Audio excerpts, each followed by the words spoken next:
आज एक तानाशाह इस देश से जनतंत्र खत्म करना चाहता है।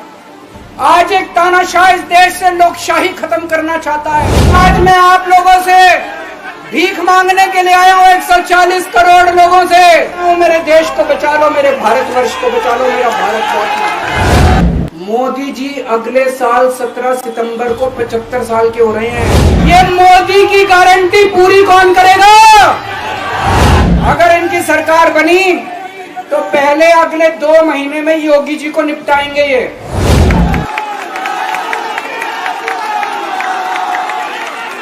भारत माता की, भारत माता की, इनकलाब, वंदे वंदे। मोदी जी से जो भी मिलने जाता है सबसे पहले वो केजरीवाल की और आम आदमी पार्टी की 10 से 15 मिनट बात करते हैं। उनको कहते हैं कि आने वाले समय के अंदर आम आदमी पार्टी ही देश को भविष्य देने वाली है। वो खुद भी मानते हैं। इसीलिए वो चाहते हैं कि आज ही आम आदमी पार्टी को बढ़ने से रोका जाए, इनको कुचल दिया जाए। ये तानाशाही है। अगर उनको लगता है कि आम आदमी पार्टी आने वाले समय में बीजेपी को चैलेंज देने वाली है, आप अच्छे काम करो, आप देश को भविष्य दो। आज आपकी सरकार है केंद्र के अंदर, आप देश के लिए काम करोगे, आम आदमी पार्टी को कोई पूछेगा ही नहीं। लेकिन आप कुछ काम नहीं करो और आम आदमी पार्टी को कुचल दो, ये जनतंत्र नहीं है। ये इस देश की जनता पसंद नहीं करती। इन्होंने आम आदमी पार्टी को कुचलने में कोई कसर नहीं छोड़ी। छोटे से लोग हैं हम लोग, छोटी सी पार्टी है। 75 साल के अंदर इस कदर किसी पार्टी को और उसके नेताओं को प्रताड़ित नहीं किया गया जिस तरह से प्रधानमंत्री मोदी जी ने आम आदमी पार्टी को प्रताड़ित करने की कोशिश की है। मेरे को इन्होंने जेल भेज दिया। प्रधानमंत्री जी कह रहे हैं मैं भ्रष्टाचार से लड़ रहा हूं। देश के सबसे बड़े चोर, उचक्के और डकैतों को इन्होंने अपनी पार्टी में शामिल कर लिया। जिन लोगों को 10 दिन पहले मोदी जी कहते थे 70,000 करोड़ का इसने घोटाला कर दिया, थोड़े दिन के बाद उसी आदमी को अपनी पार्टी में शामिल करके किसी को डिप्टी सीएम बना देते हैं, किसी को मंत्री बना देते हैं और उनके सारे ईडी और सीबीआई के मामले खत्म कर देते हैं और कहते हैं मैं भ्रष्टाचार से लड़ रहा हूं। मैं मोदी जी को कहना चाहता हूं, भ्रष्टाचार से अगर लड़ाई लड़नी है तो केजरीवाल से सीखो। प्रधानमंत्री जी, भ्रष्टाचार के खिलाफ लड़ाई केजरीवाल ने लड़ी है। 2015 में जब दिल्ली में हमारी सरकार बनी थी, हमारे एक मंत्री का एक ऑडियो मेरे पास किसी ने व्हाट्सएप कर दिया। उस ऑडियो में मेरा मंत्री किसी दुकान वाले से 5 लाख रुपए मांग रहा था। किसी मीडिया वाले को नहीं पता था, विपक्ष को नहीं पता था। आप लोगों को याद होगा, मैंने अपने खुद मंत्री को सीबीआई के हवाले कर दिया, जेल भेज दिया था अपने मंत्री को। ये होती है भ्रष्टाचार के खिलाफ लड़ाई। पंजाब के अंदर मेरा एक मंत्री भ्रष्टाचार में, मेरे को पता चला कि वो पैसे मांग रहा है। वहां पे मान साहब ने उसको, किसी को भी, विपक्ष को नहीं पता था, मीडिया को नहीं पता था, हमने अपने मंत्री को उठा के जेल में भेज दिया। तुम देश के सारे चोर उचक्के डकैतों को अपनी पार्टी में शामिल कर लो और केजरीवाल को जेल भेज दो और कहो मैं भ्रष्टाचार के खिलाफ लड़ रहा हूं। तो आप भ्रष्टाचार के खिलाफ नहीं लड़ रहे प्रधानमंत्री जी। आप देशवासियों को बेवकूफ मत समझो। देश बच्चे बच्चे की जुबान के ऊपर हो रहा है कि सारे चोर चक्कों को अपनी पार्टी में शामिल करके और ईडी और सीबीआई के सारे केस उनके रफा दफा कर दो। केजरीवाल को क्यों गिरफ्तार किया? केजरीवाल को गिरफ्तार करके उन्होंने एक मैसेज दिया है सारे देश को कि अगर मैं केजरीवाल को गिरफ्तार कर सकता हूं तो किसी को भी गिरफ्तार कर सकता हूं। कोई केस नहीं होगा, कोई मामला नहीं होगा, तब भी मैं तुमको गिरफ्तार कर सकता हूं। एक बेहद खतरनाक मिशन चालू किया हुआ है प्रधानमंत्री जी ने, बहुत ही खतरनाक। देशवासियों को यह समझने की, अब जब मैं बोलने जा रहा हूं, समझने की जरूरत है। उस मिशन का नाम है वन नेशन वन लीडर। देश के सारे नेताओं को खत्म करना चाहते हैं मोदी जी, और इसको 2 स्तर के ऊपर इस मिशन को चला रहे हैं। जितने विपक्ष के नेता हैं उनको जेल भेजेंगे, और जितने बीजेपी के नेता हैं उनको सबको निपटा देंगे, उनकी राजनीति खत्म करते जाएंगे, उनको सबको निपटाते जाएंगे। विपक्ष के अंदर आज इन्होंने मनीष सिसोदिया को जेल भेज दिया, संजय सिंह को जेल भेज दिया, सत्येंद्र जैन को जेल भेज दिया, केजरीवाल को जेल भेज दिया, हेमंत सोरेन को जेल भेज दिया, ममता दीदी के कई मंत्रियों को जेल भेज दिया, स्टालिन के कई मंत्रियों को जेल भेज दिया, केरला के सीएम के पीछे पड़े हैं। अगर ये चुनाव जीत गए, मेरे से लिखवा लो एफिडेविट के ऊपर, थोड़े दिन के बाद ममता दीदी जेल में होंगी, तेजस्वी यादव जेल में होगा, स्टालिन साहब जेल के अंदर होंगे, पिनरई विजयन जेल के अंदर होंगे, उद्धव ठाकरे जेल के अंदर होंगे, जितने विपक्ष के नेता ये सारे जेल के अंदर होंगे। अगर ये चुनाव जीत गए, इन्होंने बीजेपी का एक नेता नहीं छोड़ा, आडवाणी जी की राजनीति खत्म कर दी इन्होंने, मुरली मनोहर जोशी की राजनीति खत्म कर दी, सुमित्रा महाजन की, शिवराज सिंह चौहान जिसने मध्य प्रदेश का चुनाव जीत के दिया इन लोगों ने, शिवराज सिंह चौहान ने उसको मुख्यमंत्री नहीं बनाया, उसकी राजनीति खत्म कर दी। वसुंधरा राजे की राजनीति खत्म कर दी इन्होंने, खट्टर साहब की राजनीति खत्म कर दी, डॉक्टर रमन सिंह की राजनीति खत्म कर दी। अब अगला किसका नंबर है? योगी आदित्यनाथ। अगर ये चुनाव जीत गए, मेरे से लिखवा लो, 2 महीने के अंदर उत्तर प्रदेश का मुख्यमंत्री बदल देंगे। योगी आदित्यनाथ की राजनीति खत्म करेंगे, उनको भी निपटा देंगे। यही तानाशाही है दोस्तों। वन नेशन वन लीडर ये चाहते हैं, एक ही तानाशाह इस देश के अंदर बचेगा, एक ही तानाशाह इस देश के अंदर बचेगा। हमारा देश बहुत महान है, 4000 5000 साल पुराना हमारा देश है। इसके पहले पिछले 4000 साल में कई मौके आए जब इस देश के ऊपर तानाशाहों ने कब्जा करने की कोशिश की, लेकिन हमारे देश के लोगों ने उन तानाशाहों का तख्ता उखाड़ के फेंक दिया।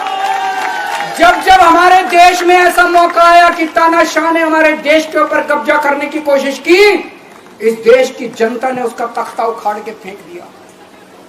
आज एक तानाशाह इस देश से जनतंत्र खत्म करना चाहता है, आज एक तानाशाह इस देश से लोकशाही खत्म करना चाहता है। मैं पूरे तन मन धन से लड़ रहा हूं, संघर्ष कर रहा हूं उस तानाशाह के खिलाफ। 140 करोड़ लोगों का साथ चाहता हूं मैं। मेरे अकेले के करने से नहीं होगा। 140 आज मैं आप लोगों से भीख मांगने के लिए आया हूं, 140 करोड़ लोगों से, 140 करोड़ लोगों से भीख मांगने के लिए आया हूं। मेरे देश को बचा लो, मेरे भारतवर्ष को बचा लो, मेरा भारत बहुत महान है। इस तानाशाही से बचा लो मेरे दोस्त, मेरे देश को।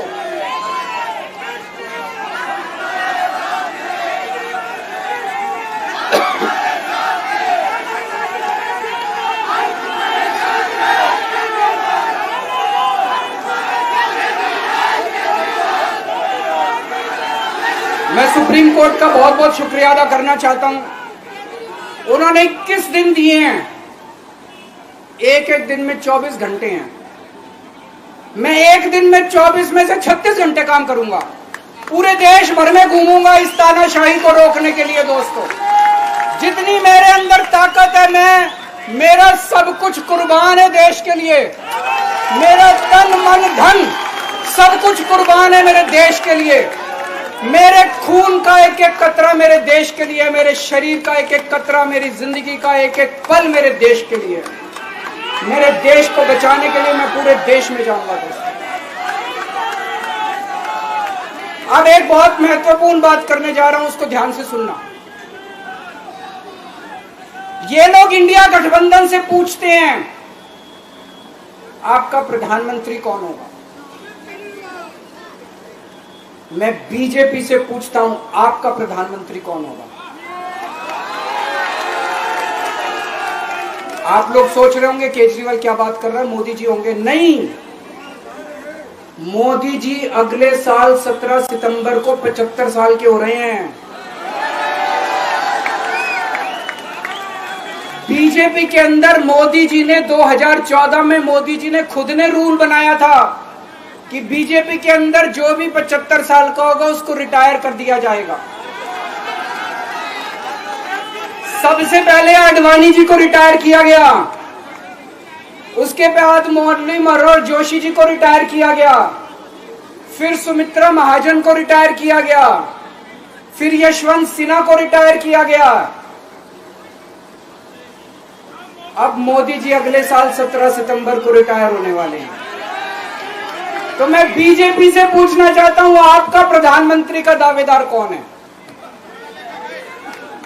दोस्तों, अगले साल 17 सितंबर तक अगर इनकी सरकार बनी, तो उस पर भी आऊंगा मैं, अगर इनकी सरकार बनी तो पहले अगले 2 महीने में योगी जी को निपटाएंगे ये, और उसके बाद मोदी जी के सबसे खास अमित शाह को ये प्रधानमंत्री बनाएंगे। तो मैं लोगों को, देश के लोगों को आगाह करना चाहता हूं, मोदी जी अपने लिए वोट नहीं मांग रहे, मोदी जी अमित शाह को प्रधानमंत्री बनाने के लिए वोट मांग रहे हैं। मैं पूछना चाहता हूं मोदी जी से और अमित शाह जी से, ये मोदी की गारंटी पूरी कौन करेगा? क्या अमित शाह मोदी की गारंटी पूरी करेंगे? जब आप अगर जो वैसे तो मेरे को लगता है, मैं भी आऊंगा उसके ऊपर, मुझे नहीं लगता इनकी सरकार बन रही है,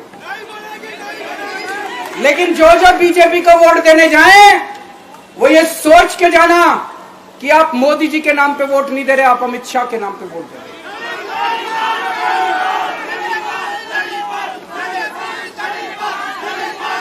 अब एक खुशखबरी है आप लोगों के लिए, अब एक खुशखबरी है, सबको बता देना जो मैंने बातें कही है बड़ी सोच समझ के कही है।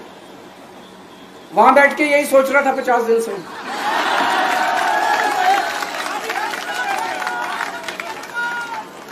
दोस्तों, पूरे देश के मेरे को बाहर निकले हुए 20 घंटे हो गए। इन 20 घंटों के अंदर भी मैंने रात भर में जनता से बात कर रहा था, लोगों से फोन कर रहा था।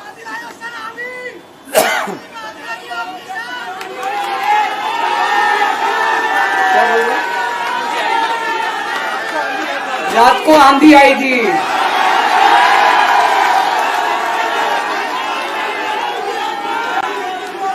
पिछले 20 घंटे में मैंने जो बातचीत करी है, कई बड़े बड़े एक्सपर्ट से बात की, चुनाव विश्लेषकों से बात की, सेफोलॉजिस्ट से बात की, जनता से बात की, फोन पे लोगों से। मेरा अपना आकलन है कि 4 जून के बाद इनकी सरकार नहीं बन रही, मोदी सरकार नहीं बन रही। दोस्तों, अगर मैं गलत हूं तो मेरे को बताना, हरियाणा में इनकी सीट कम हो रही है, राजस्थान में कम हो रही है, कर्नाटक में कम हो रही है, दिल्ली में कम हो रही है, बिहार में कम हो रही है, महाराष्ट्र में कम हो रही है, कर्नाटक में कम हो रही है, बंगाल में कम हो रही है, झारखंड में कम हो रही है। बढ़ कहां रही है? यूपी में कम हो रही है, बढ़ कहां रही है? बड़े एक भी जगह इनकी सीटें नहीं बढ़ रही हैं। मेरा अपना मानना है, और सट्टा बाजार में भी जो चल रहा है, इनकी 220 से 230 के बीच में सीट आ रही है, उससे ज्यादा सीट नहीं आ रही। मोदी सरकार नहीं बन रही है, केंद्र में इंडिया गठबंधन की सरकार बन रही है। आम आदमी पार्टी उस सरकार का हिस्सा होगी, दिल्ली को पूर्ण राज्य दिलाएंगे। दिल्ली का एलजी लोगों का एलजी होगा, दिल्ली का एलजी दिल्ली वालों का एलजी होगा। गुजरात से आया हुआ है अभी, दिल्ली के लोगों का एलजी होगा, दिल्ली के लोगों का विकास होगा। एक और पॉइंट है, जब मैं जेल के अंदर था तो कुछ लोगों ने यह मुद्दा उठाया, केजरीवाल सीएम पद से इस्तीफा क्यों नहीं देता। दोस्तों, केजरीवाल को कभी किसी पद का लालच नहीं हुआ। मैं आप मंत्री, मुख्यमंत्री, प्रधानमंत्री ये सब बनने नहीं आया। इनकम टैक्स में कमिश्नर की नौकरी करता था। कमिश्नर की नौकरी छोड़ के दिल्ली की झुग्गियों के अंदर 1 नहीं, 2 नहीं, 3 नहीं, 10 साल तक मैंने दिल्ली की झुग्गियों के अंदर काम किया है, सुंदर नगरी और नंद नगरी की झुग्गियों के अंदर, इनकम टैक्स कमिश्नर की नौकरी छोड़ के। जब मेरे को दिल्ली की जनता ने पहली बार सीएम बनाया, असूलों के ऊपर 49 दिन के अंदर सीएम पद से इस्तीफा दे दिया था। एक चपरासी की नौकरी कोई नहीं छोड़ता। सीएम बनने के लिए लोग अपना दायां हाथ कटाने के लिए तैयार होते हैं। मैंने खुद से अपने आप सीएम की कुर्सी को लात मार दी थी 49 दिन के अंदर। मेरे लिए सीएम पद इंपॉर्टेंट नहीं है। आज मैंने सीएम पद से इस्तीफा क्यों नहीं दिया जेल जाने के बाद? दोस्तों, पिछले 75 साल में भारतवर्ष में